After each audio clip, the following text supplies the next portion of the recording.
Rapaziada, a pergunta é só uma. A CPI arregou ou não arregou em relação a Jair Bolsonaro? É sobre isso que eu falo no vídeo de hoje.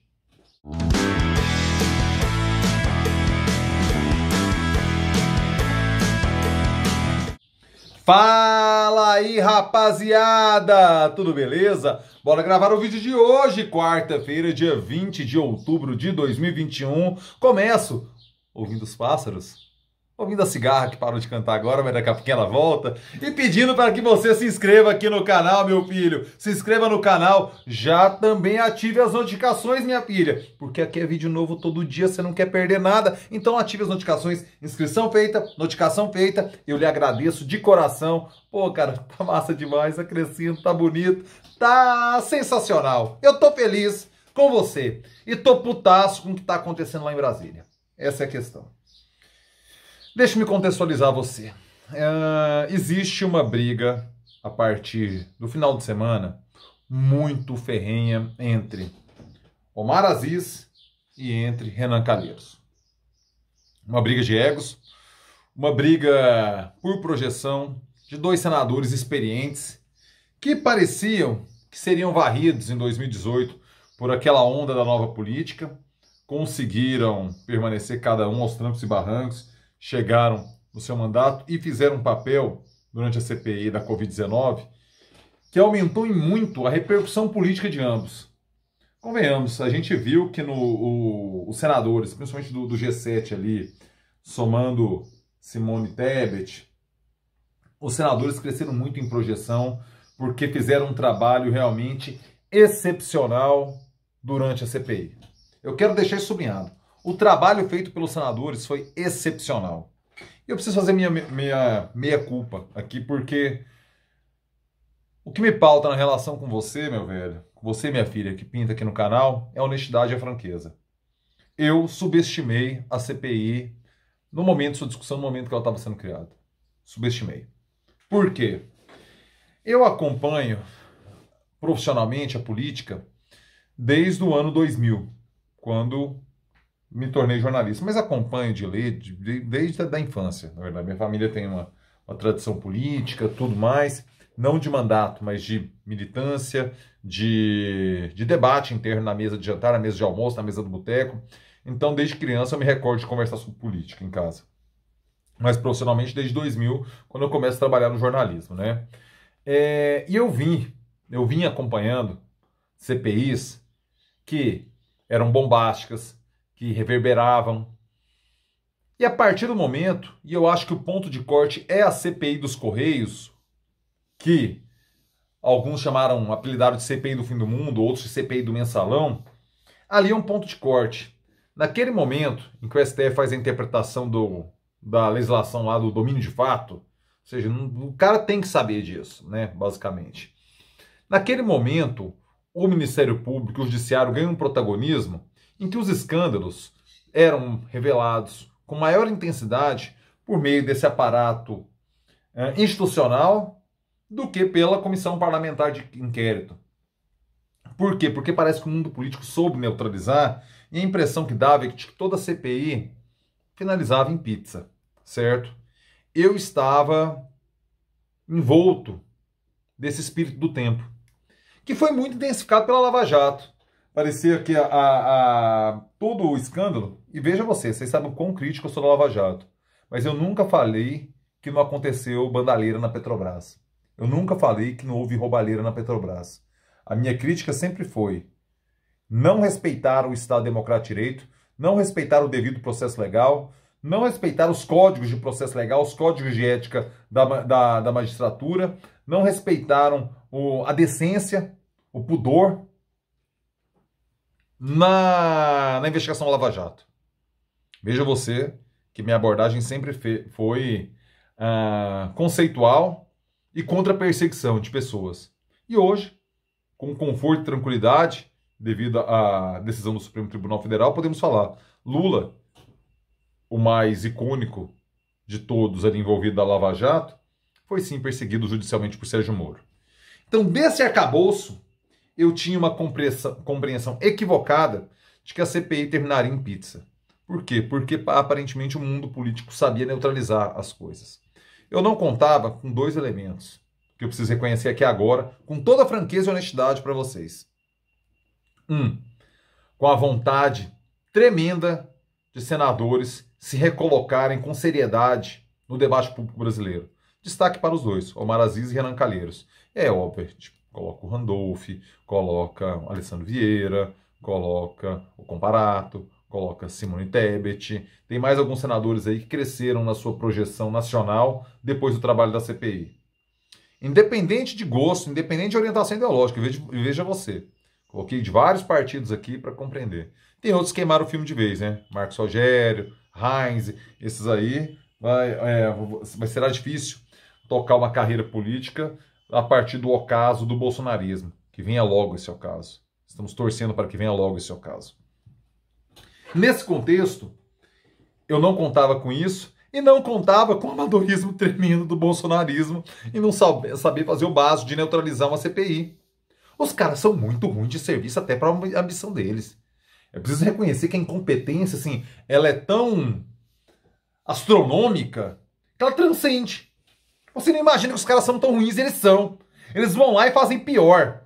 É igual aquela dos Titãs, não é que eu vou fazer igual, eu vou fazer pior. Não é que eu vou fazer igual, eu vou fazer pior! Esse é o bolsonarismo. Ele não faz igual, ele faz pior. E foi assim na defesa dos próprios interesses do governo durante a CPI. Esses dois pontos eu reconheço aqui, de público, o meu equívoco na leitura dos fatos. Não contava com a vontade, com a sede de senadores se recolocarem no debate e de alguns se projetarem no debate. Citei exemplos de nomes aqui.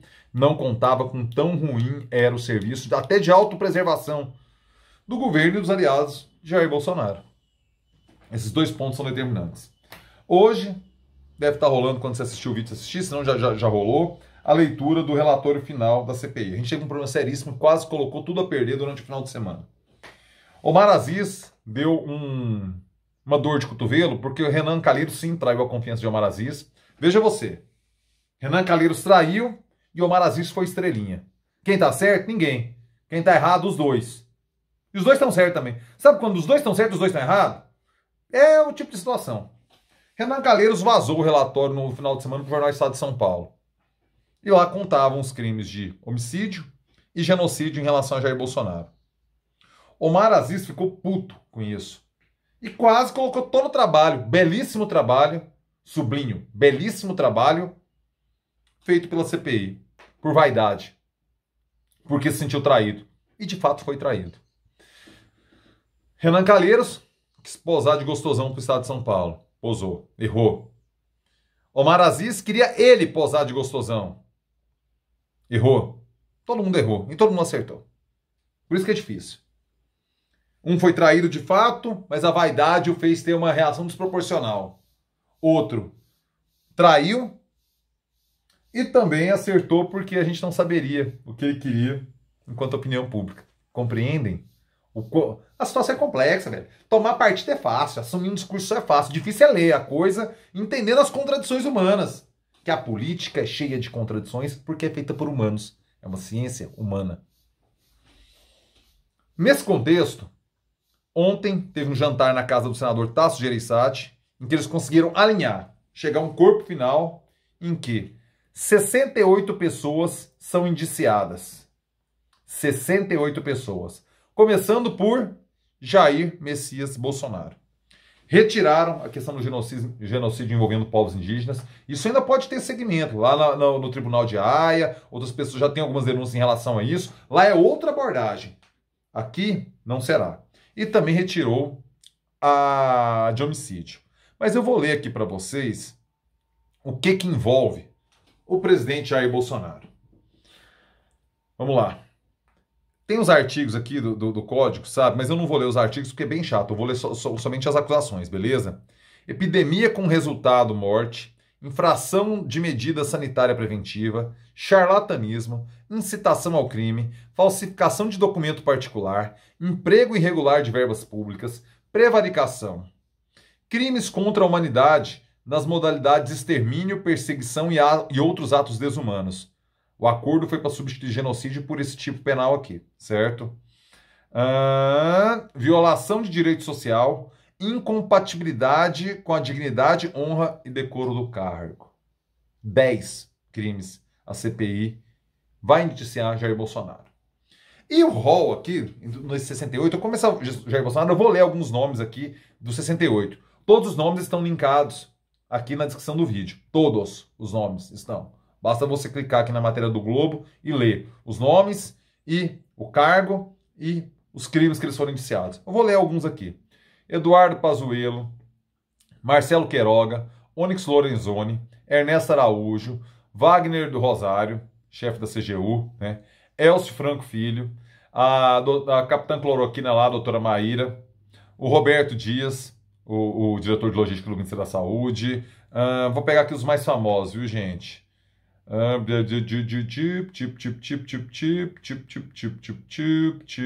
Pegar aqui os mais famosos: Ricardo Barros, Flávio Bolsonaro, Eduardo Bolsonaro, Bia Kicis, Carla Zambelli, Carlos Bolsonaro, Osmar Terra, Fábio Van Garten, Nise Yamaguchi, Arthur Weintraub, Carlos Wieser, Paolo Zanotto, Braga Neto, Alan dos Santos, Luciano Hang, Otávio Faccouri, Bernardo Custer, Oswaldo Eustáquio, Leandro Ruschel, Carlos Jordi, Felipe Martins, timinha, hein? Roberto Jefferson, e vai. 68 pessoas. Vocês viram que a CPI foi corajosa. Então, nessa perspectiva aqui, não arregou. Eu vou responder a pergunta do início do vídeo. Eu também não vou arregar com você, não. Veja você. É importante construir um consenso. O senador Renan Calheiros traiu a confiança de dos outros senadores. Omar Aziz compreendeu essa traição como algo muito grave e ameaçou implodir tudo. E conseguiu chegar a algo que, se a gente não considera ideal, dá para dizer que é bastante robusto. Ou você acha que não vai repercutir? Já está repercutindo no mundo todo 10 crimes que uma CPI indicia um presidente da República. Rapaziada, vocês sabem que eu sou um grande fã dos Rolling Stones, certo? Aqui, o Mick Jagger, o Keith Richards. Tem uma grande música dos Rolling Stones que diz: You can't always get what you want. Não dá pra você ter tudo que você quer, velho. Eu tenho a impressão que a CPI, para responder, para eu não ser arregão, eu acho que a CPI não arregou. You can't always get what you want, meu filho. Não dá pra ter tudo. Na construção do consenso, você tem que ceder um pouco. Isso é a política. Quem não cede não faz política. Quem não faz política vira minion. Quer virar gado? Vai lá, vai impor. Daí é um passo para tirania. Se tiver força, é apoio popular. Se não tiver, você vai ser moído. Talvez preso, talvez morto, dependendo do contexto. Então eu acho que a CPI não arregou. Eu acho que reconheço de público o belíssimo trabalho. A gente só soube do escândalo da corrupção na compra de vacinas da Covaxin por causa da CPI. Que a Pfizer foi protelada 1 trilhão de vezes. Por quê? Porque queria roubo para comprar vacina. A gente sabe disso. Por quê? Por causa da CPI. E a gente sabe que alguns planos, Prevent Senior e Rap Vida, vão ter que se explicar muito sobre o que aconteceu lá entre seus associados nas unidades hospitalares que eles comandam. Vão ter que se explicar, porque a coisa parece muito feia. A gente sabe disso por quê? Por causa da CPI. Então, meu velho, então, minha filha, eu tenho a impressão que a CPI cumpriu com mérito, de forma muito honrada, a sua função. Veja você, estamos aqui falando do reposicionamento político de Renan Calheiros. Alguém que, no início de 2019, era dado como morto, politicamente falando, quando perde para o então desconhecido Alcolumbre a presidência do Senado. Renan Calheiros, uma raposa, desde os tempos do Collor, está no jogo político.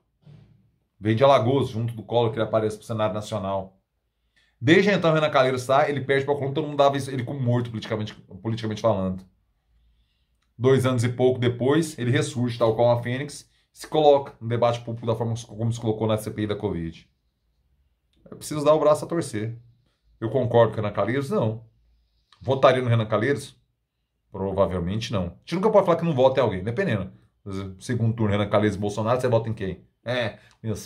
Você nunca vai falar, nunca votarei. Não, depende. Quem que é o adversário? Tudo depende. Segundo turno é o voto de rejeição. Às vezes do outro lado você rejeita mais. Entendeu? O voto de convicção você dá no primeiro turno. Aí se seu candidato vai para o segundo turno, você reitera o voto de convicção. Se seu candidato não vai para o segundo turno, naturalmente é o voto de rejeição. Qual das duas opções ali você rejeita menos? Você rejeita os todos iguais, você não vai votar, vota em branco ou vota nulo. Essa é a lógica. A CPI cumpriu de forma muito elogiável o seu papel. E deixo aqui meu elogio. Agora, vai para o Ministério Público, cada um no seu foro. Você vê que tem gente de todo tipo, vai gente para a primeira instância, vai gente para o STJ, vai gente para os TJs, porque tem deputado estadual, vai gente para o STF, cada Ministério Público condizente com a instância que será julgada, por causa do foro especial. Que o Ministério Público faça o seu papel, apresente as denúncias, avalie todas as provas que os senadores levantaram, seja oferecida a denúncia à justiça, que a justiça aceite e siga adiante para a gente não ver esse trabalho todo terminando em pizza. Eu aqui no meu canal, eu vou acompanhar. Espero que você acompanhe comigo, beleza? Rapaziada, chegou até aqui, joinha, pô, like, deixe seu like agora, like, joinha. Importante demais para mim sua interação. Live no final de semana, sexta-feira, vamos conversar com o Chau, cantor, compositor de música brasileira, faz uma mistura de folk, música sertaneja, MPB, rock. Ele ocupa um ponto equidistante entre esses gêneros. Vamos conversar com ele na sexta-feira, às 9 da noite. Vai mandar um som, papo relax, do jeito que a gente gosta. Beleza? Sabadão, 9 da noite, clássica e etílica Morgue Costa aqui no canal. Conto com sua audiência. Maravilha? Rapaziada, excelente quarta-feira para vocês. Hoje, se tiver desdobramento, depois eu entro aqui alguma rapidinho, um short, talvez, não sei. Mas a gente conversa sobre isso, beleza? É nóis!